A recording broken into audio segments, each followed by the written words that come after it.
Hey boo, welcome back to my channel and to the I'm Okay series. Breathe. Forgive yourself for literally everything and let's get whole. Hello. We are back with the conclusion to our perfectionist series. Now, if you've been listening along, you've been learning a lot about perfectionism, where we get it from, how we perpetuate it, in our environments and things like that. And I wanted to spend so much more time on this topic because not only is it personal to me, I have a lot of friends and coworkers that deal with it. It's kind of the problem that I believe no one is actually talking about, and we're praising it instead. So I thought it was important to talk about it, and I want it to be a lot longer, but now you're probably at the point where you're like, okay, I know what it is. I know how I got it. Now, how do I get rid of it or harness it or make it work for me? And that's what we're going to talk about in this episode. We are going to talk about ways to dissolve perfectionism. Now, like I said before, there are positives and negatives to being a perfectionist. I definitely don't believe that you have to get rid of it altogether if you're already a perfectionist. I think you can harness it much like a superhero would. They don't use their superpowers everywhere because that would be a bit chaotic. And I believe it's the same for perfectionism. You can use it where it really counts the most. Kind of like, if you can run fast, you don't want to be running fast when you're taking a romantic walk in the park, right? Unless you guys take a romantic run. But you know what I mean? Like, use it in the right places. And more importantly, know who you're trying to be perfect for. I cannot say that enough. I've written about that a lot on my blog, just knowing whose standards and whose desire you're actually trying to appeal to and why. Let's say it is outside of yourself. Are you okay with that? Like, have you actually asked yourself, am I okay with dedicating this much stress for this person's praise? Really, stop and ask yourself that, because when you get to the root of who you're trying to actually be perfect for, you might not actually care what that person thinks. You might be actually in a situation where you've been taught to care about what that person thinks. And this is by no means a way of me now telling people to rebel against their parents or rebel in any way, to be honest. This is more about This is more about your internal dialogue, what you're telling yourself if you don't reach perfection.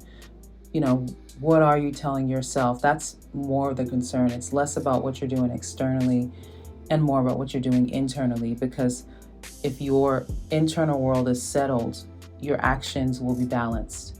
And I truly, fully believe that. So, some of the ways that you can go ahead and address and dissolve or harness perfectionism is to recognize and challenge those thoughts. When you feel yourself going through the fourth or fifth draft of whatever it is that you're doing, stop and really think, is it that deep? Is it that, for real? Is it that deep? My greatest example is music. I don't think there's anything wrong with going back and re-singing a hook or re-singing a verse, or maybe adding in something that you're like would give it some spice. I don't think there's anything wrong with that. But once you start getting to the sixth or seventh drafts, that's when I start asking myself, is it that deep? Or am I getting into a mode where I'm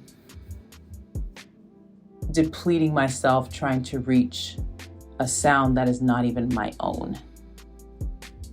So recognize those perfectionist thoughts, challenge them. Box breathing, like I talked about before. I'll link the video um, in the description of how to box breathe. But it's super simple. I don't want to explain it here because I really want to spend time on this.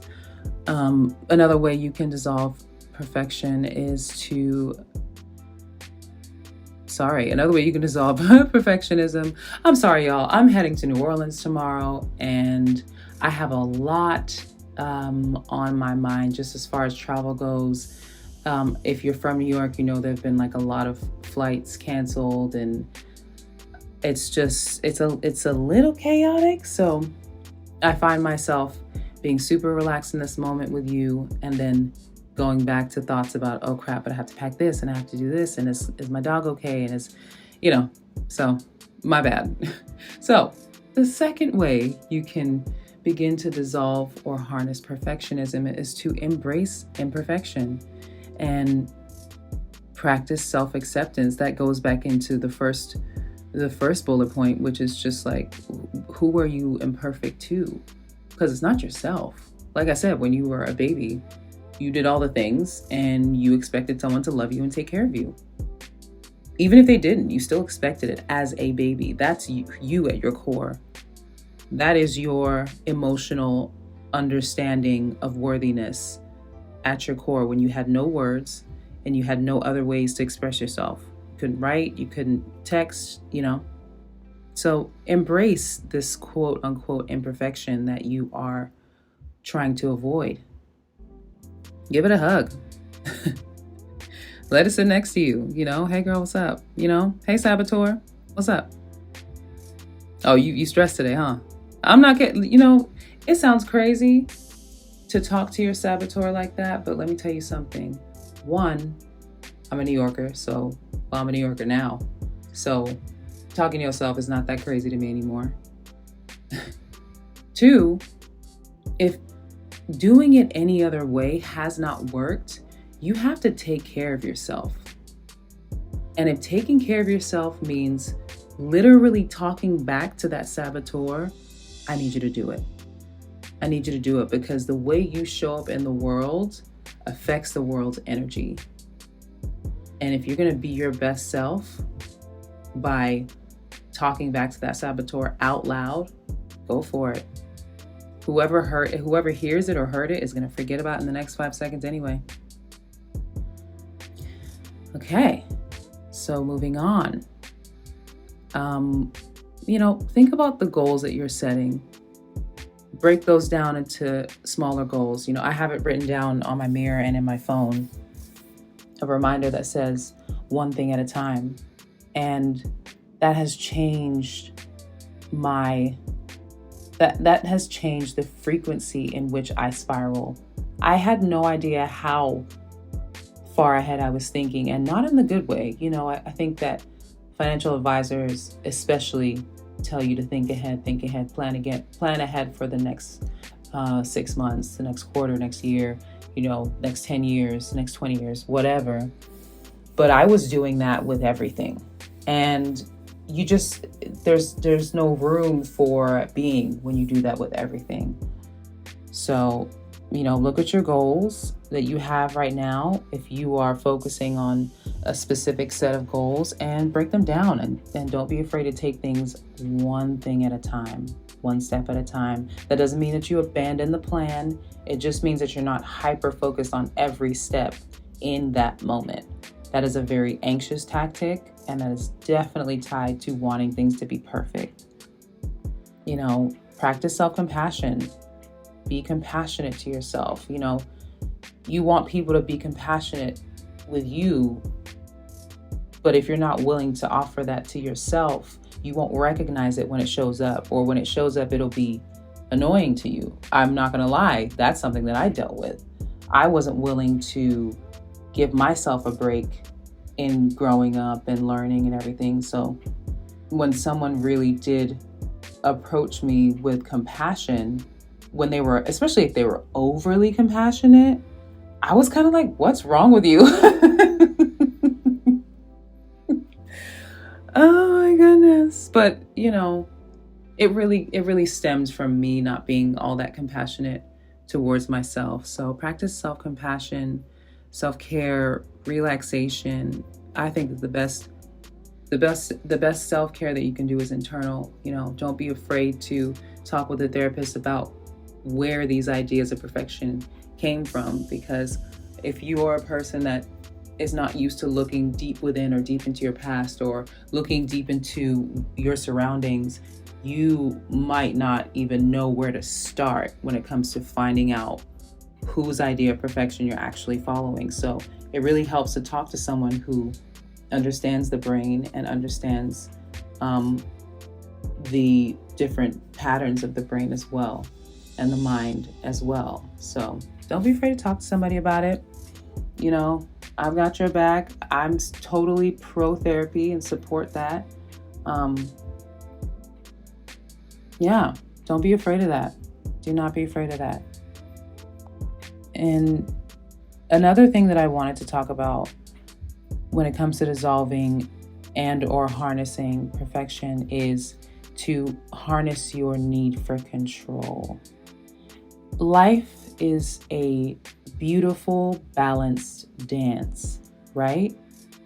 Sometimes you need to be decisive and be in control of some things. Sometimes you just need to see how things will play out. That's what makes life fun and interesting, and that's what makes for a beautiful story, is that balance. So being controlling all the time is pretty much your way of saying, I want to make sure of a specific outcome, which I know, especially for men, that's the thing, right? So I've heard a lot of guys say, I won't even go for it if I don't know for sure that I can be successful in it. And I'm like, oh, if I thought like that, I wouldn't go for anything, because look, I'm an artist and I pretty much make a living out of making something from nothing. So, and I think I have a internal faith in myself that it will become something, even if it's not what I pictured in the beginning. But that need for control is definitely tied to perfectionism. So if you can place that need for control into specific areas and then practice letting it go in others, that'll show up in your body as self-compassion. That'll show up in your body as relaxation. That'll show up in your body probably anxiously at first, but as you practice it, it'll show up more, what's the word I'm looking for? It'll show up more pleasantly in your body when you do need to control something. And, like I said before, don't be afraid to seek out support, even if it's not a therapist, because I do understand that, psychologists and therapists, that can still be a very concerning topic for a lot of people. And it's not that easy. For some people, it's the cost of therapy. For some people, it is the idea that you now have to rely on yet another person for your mental health. I dealt with that before I even ever got a therapist. But what they're there to do is to walk you through your mind. They're not there to control it, at least the good ones. They're not there to control your mind. They're there to just walk you through and kind of be a non-judgmental space for you to work out some of the things that you've been dying to work out. Seek support, seek out your friends, seek out your loved ones, seek out, your cousin that is your best friend. A lot of us grew up with cousins that double as best friends and are just, almost like extra siblings. Reach out to them, because you never know, they may be going through the exact same thing. And with seeking out support, don't be afraid to trust yourself as well. And trust yourself to be supportive to yourself. Practice that as well. We all definitely need each other, but it's important to be able to trust yourself also. So that's it. I'm going to get out of here and finish packing up my things and get on my little plane and I will talk to you all soon. Breathe, forgive yourself for literally everything, and have an amazing weekend. If you like this video and you want to see more videos like this and get more tips like this, like, share, and subscribe. And turn on the bell notification so that you get notified whenever I put out a new video. Also, if you like the song that's in the background, it is called I'm Okay from my latest project, Black Current, which is available on all streaming platforms. I love you. Have a great week. I'm okay where I'm at.